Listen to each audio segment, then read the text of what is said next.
was the night when I'm walking with you. I was the whole world. Baby, that's what you do. Oh, baby, don't change.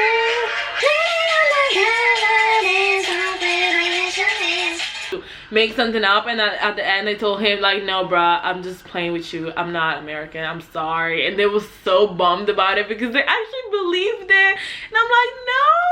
And yeah, the time I went to Atlanta, I was talking to my cousin, and I was like, okay, do I sound American? And she was like, no, you really don't. You don't. Hello guys, welcome to this new video. Today I wanted to talk to you about English and the fact that since I moved to England, literally everyone I meet has accused me of being American. Okay, not accused me, but they point out my accent and they're like, oh, are you American? You sound American. Where's that accent from? But then when I speak with real Americans, they're like, no girl, you don't sound, you don't. Okay, so basically this is what happened. I was born in Italy by Nigerian parents. I lived in Italy my whole life, and then recently I moved to England just like a year and a half ago, and I'm here in England in uni. So I got this job at Subway, which I used to hate so much. But of course, working in Subway, working in customer service, you're gonna have to speak with people a lot. And whenever I would speak to a new customer and like ask them what they wanted, they will always ask me about my accent. I used to get this literally every single day by my clients, by customers, by my classmates when I first joined the university.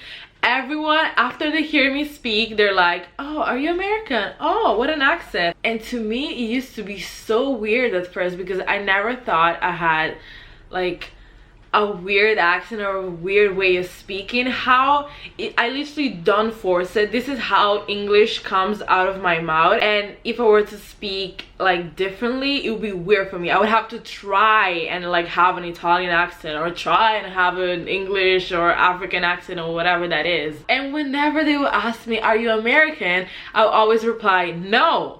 But then you get that awkward silence because then they expect an explanation, because they think I'm American, and then they get disappointed and they're waiting for me to tell them the story of my life. So I would always have to reply, no, I'm not American, I was actually born in Italy. And then they're like, what?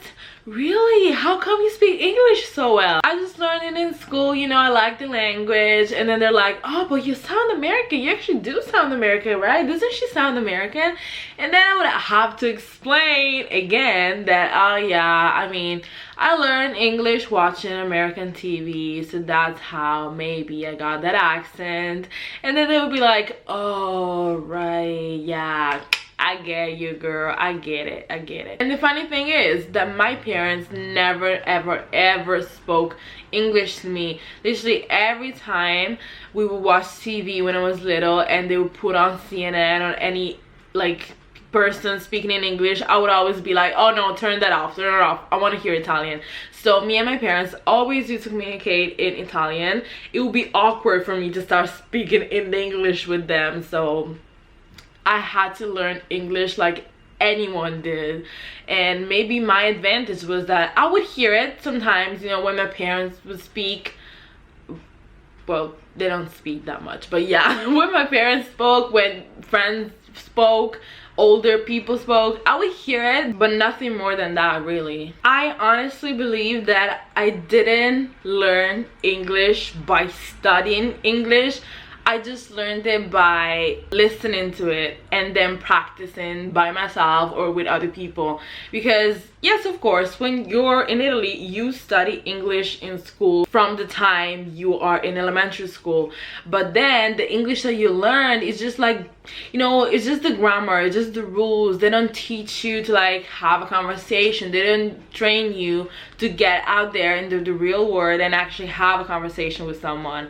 So English in school, yeah, of course it helps you, but it doesn't do much else for you. It doesn't do that much for you. To get to speak English and actually be comfortable with the language, you have to put in the work yourself and, you know, listen to music in English, watch films in English, find someone to speak to, or speak to yourself in English. I would do that because I'm weird, but that's just a different type of, you know, video. But yeah, basically that's it. So I would like to officially make a statement and tell everyone that no, I am not American. Like, I'm sure Americans are literally laughing at me right now. They're like, girl, you don't even sound American. But to British people in here, I do, because of course I don't sound British and I don't sound like Italian.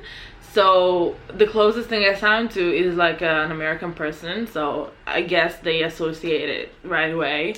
But yeah, they really believe that, and sometimes I fake it, like I take it all the way because I'm tired of having to explain to people where I'm from. So I'm like, oh yeah, I'm American, and then they'll be like, where are you from? And I'm like, oh, you know, sometimes. I remember this one time I was like, oh yeah, I'm from Ohio, or like, oh yeah, I'm from Atlanta. I've actually been there, that's why I mentioned it. And then this person actually knew stuff about America, and they were like, oh, do you follow the NFL? You know, I'm a big fan. Which team do you go for?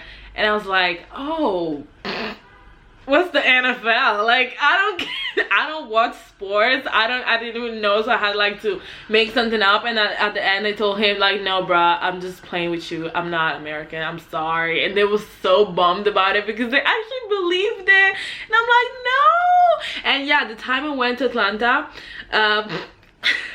my cousin, I was talking to my cousin, and I was like, okay, do I sound American? And she was like, no, you really don't, you don't. Bene, ok, adesso parliamo in italiano.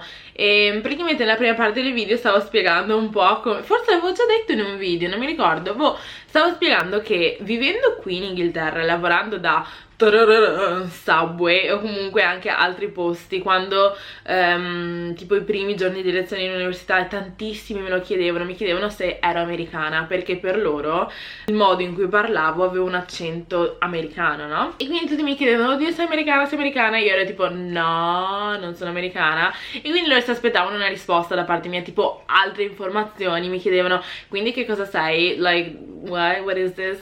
Ed io quindi devo sempre spiegare, no, sono nata in Italia da genitori nigeriani, però ho imparato l'inglese guardando serie tv e film in inglese, quindi è per questo che ho assorbito quel tipo di accento, bla bla bla bla bla. Quindi dovevo sempre spiegare perché avevo un accento americano, anche se non so, ovviamente quando poi parli con veri americani ti dicono, no, guarda che non hai nessun tipo di accento, quindi girl, stop it. Quindi la domanda è, come ho imparato l'inglese? E la risposta è assolutamente cliché, l'avete già sentita ovunque, lo sapete già. Sinceramente, come l'ho imparato io? Guardando film, io sono ossessionata dalle serie tv, quindi per me era anche facile, guardando tv, guardando film in streaming, ascoltando tanta musica in inglese. Tipo mi ricordo che ascoltavo una canzone in repeat, una canzone che mi piaceva ovviamente, scrivevo giù il testo in inglese e cercavo di imparare la memoria, e da lì, se lo fai tante volte, poi magari anche, cioè, ti ricordi determinate strutture che poi risenti quando guardi qualcos'altro, quindi la tua mente fa queste connessioni. Quando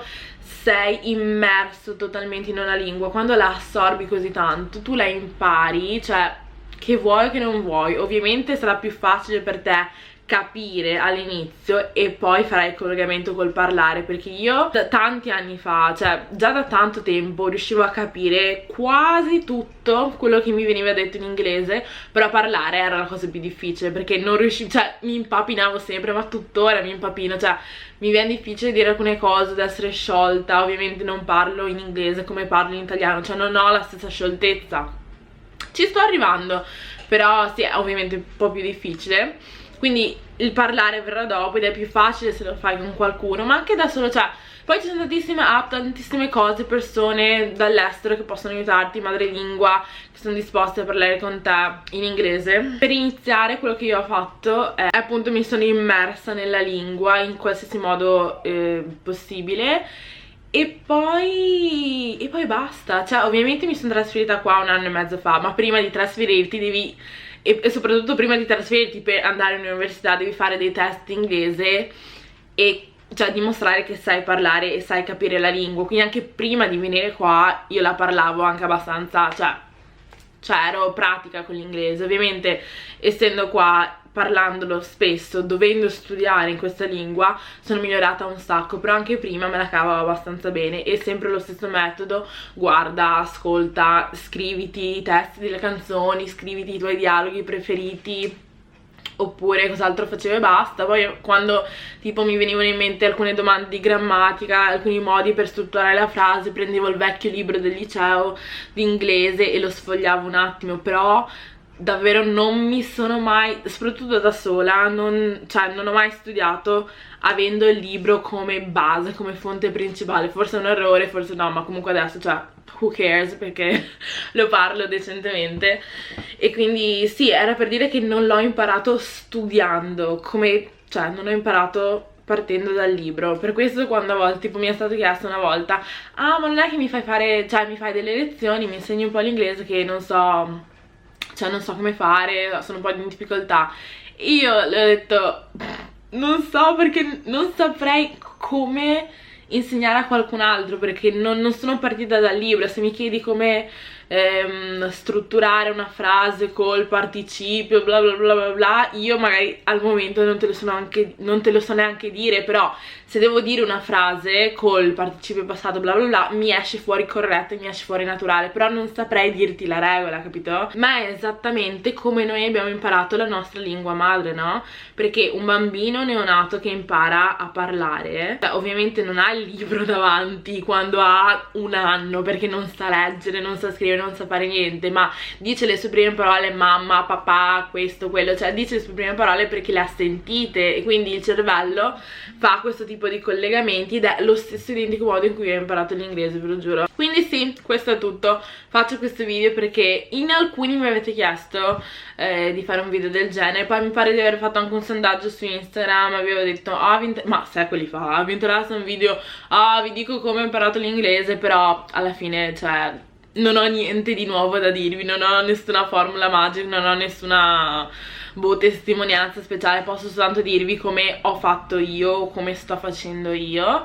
E un'altra cosa molto importante è leggere. Leggere vi aiuta un sacco, come vi aiuta in italiano. Se volete migliorare il vostro vocabolario in italiano, cosa fate? Leggete. Se volete imparare l'inglese, un altro step che potete fare è prendetevi un libro semplice in inglese, iniziate da lì, poi aumentate di difficoltà, troverete sempre parole che non conoscete, troverete sempre strutture di frasi con cui non siete familiari, che poi ritroverete in altri libri o nelle pagine successive, e poi vi familiarizzate, sì, con quella struttura o quella parola, sapete come si scrive e sarete stra avvantaggiati. Quindi leggete tanto, ascoltate tanto, andate di film, di canzoni, di quello che è, e iniziate così. Cioè se non potete pagare qualcuno che vi insegni, o se siete ancora un po' in difficoltà, iniziate piano piano con questi step se volete impararlo bene. Però ci vuole costanza, come in tutte le cose,